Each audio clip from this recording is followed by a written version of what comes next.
menjadi suratan takdir bahwa iblis merupakan musuh yang nyata bagi seluruh umat manusia. Sepanjang sisa hidupnya iblis, dia sudah bersumpah akan berusaha untuk menyesatkan anak cucu Adam agar mau menjadi pengikutnya. Untuk itu, manusia, terutama kaum muslim, sangat dianjurkan untuk mendekatkan diri kepada Allah Subhanahu wa Ta'ala agar tidak terhasut oleh tipu daya iblis. Tapi, tahukah sobat embun ilmu yang beriman bahwa jauh sebelum Nabi Adam diciptakan, iblis merupakan makhluk yang mulia di sisi Allah.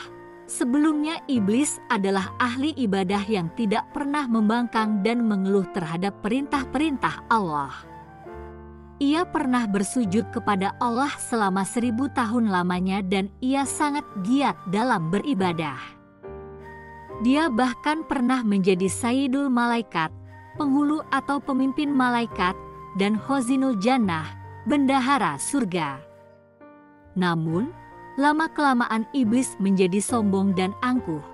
Iblis menganggap bahwa dirinya adalah makhluk yang paling tinggi derajatnya di antara makhluk-makhluk Allah yang lain. Hingga pada suatu saat Allah menciptakan Adam sebagai manusia pertama. Dan Allah memerintahkan iblis serta para malaikat untuk bersujud kepada Adam.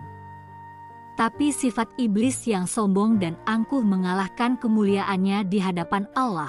Iblis membangkang perintah Allah dengan berkata, "Adakah engkau mengutamakannya daripada aku, sedangkan aku lebih baik daripadanya?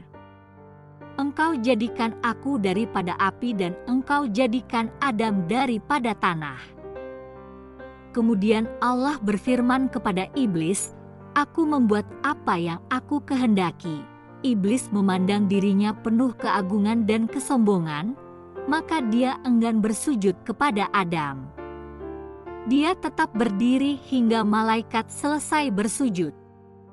Pada saat para malaikat mengangkat kepala selesai sujud, mereka mendapati iblis tidak melakukannya.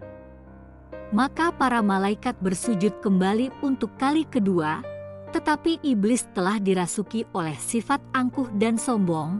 Dia enggan bersujud dan tetap berdiri tegak. Iblis bahkan berpaling dari para malaikat yang sedang bersujud. Dia tidak ingin mengikuti mereka dan tidak merasa menyesal sama sekali atas pembangkangannya terhadap Allah. Meski iblis pada awalnya sangat indah rupanya, mempunyai sayap 4, banyak ilmu, banyak ibadah serta menjadi pemimpin para malaikat karubin, tetapi semua itu tidak menjadi jaminan sama sekali baginya. Dan akhirnya Allah mengubah iblis dari yang asalnya indah ke bentuk yang sangat hina dan menakutkan. Allah membentuk kepalanya seperti kepala unta, dadanya seperti daging yang menonjol di atas punggung, wajah yang ada di antara dada dan kepala itu seperti wajah kera.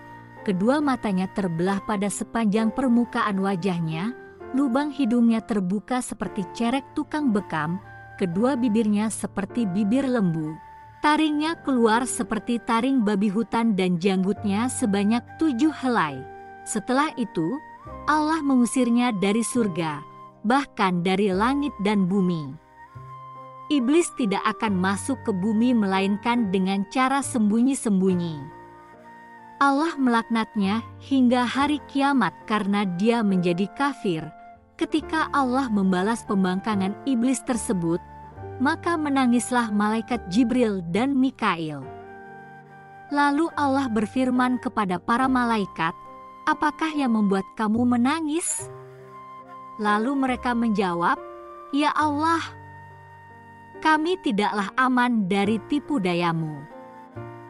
Kemudian Allah kembali berfirman kepada malaikat, "Begitulah aku.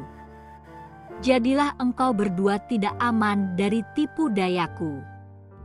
Setelah diusir dari surga, maka iblis berkata, "Ya Tuhanku, engkau telah mengusir aku dari surga disebabkan Adam, dan aku tidak menguasainya melainkan dengan penguasaan MU." Lalu Allah berfirman pada iblis, "Engkau dikuasakan atas dia, yakni atas anak cucunya, sebab para nabi adalah maksum. Berkata lagi iblis, tambahkanlah lagi untukku. Allah berfirman, tidak akan dilahirkan seorang anak baginya kecuali tentu dilahirkan untukmu dua padanya. Berkata iblis lagi, tambahkanlah lagi untukku. Lalu Allah berfirman, dada-dada mereka adalah rumahmu, engkau berjalan di sana sejalan dengan peredaran darah. Berkata lagi iblis, tambahkanlah lagi untukku. Maka Allah berfirman lagi yang artinya, dan kerahkanlah terhadap mereka pasukan berkuda dan pasukan yang berjalan kaki, artinya mintalah tolong menghadapi mereka dengan pembantu-pembantumu, baik yang naik kuda maupun yang berjalan kaki, dan bersekutulah dengan mereka pada harta, yaitu mendorong mereka mengusahakannya dan mengarahkannya ke dalam haram. Dan pada anak-anak, yaitu dengan menganjurkan mereka dalam membuat perantara mendapat anak dengan cara yang dilarang, seperti melakukan senggama dalam masa haid, berbuat perkara-perkara syirik mengenai anak-anak itu dengan memberi nama mereka Abdul Uzza, menyesatkan mereka dengan cara mendorong ke arah agama yang batil, mata pencarian yang tercela dan perbuatan-perbuatan yang jahat, dan berjanjilah mereka. Semua ini juga disebutkan dalam surah Al-Isra ayat 64 yang artinya, dan perdayakanlah siapa saja di antara mereka yang engkau, iblis, sanggup dengan suaramu yang memukau. Kerahkanlah pasukanmu terhadap mereka yang berkuda dan yang berjalan kaki, dan bersekutulah dengan mereka pada harta dan anak-anak, lalu beri janjilah kepada mereka. Padahal setan itu hanya menjanjikan tipuan belaka kepada mereka.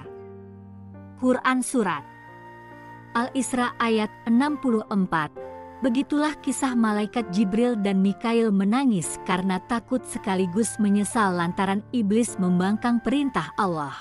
Semoga kita semua senantiasa dijauhkan dari godaan iblis melalui pasukannya yang telah dilaknat Allah hingga hari kiamat kelak. Simak dan nantikan pembahasan menarik lainnya embun ilmu berikutnya. Wallahu a'lam bishawab.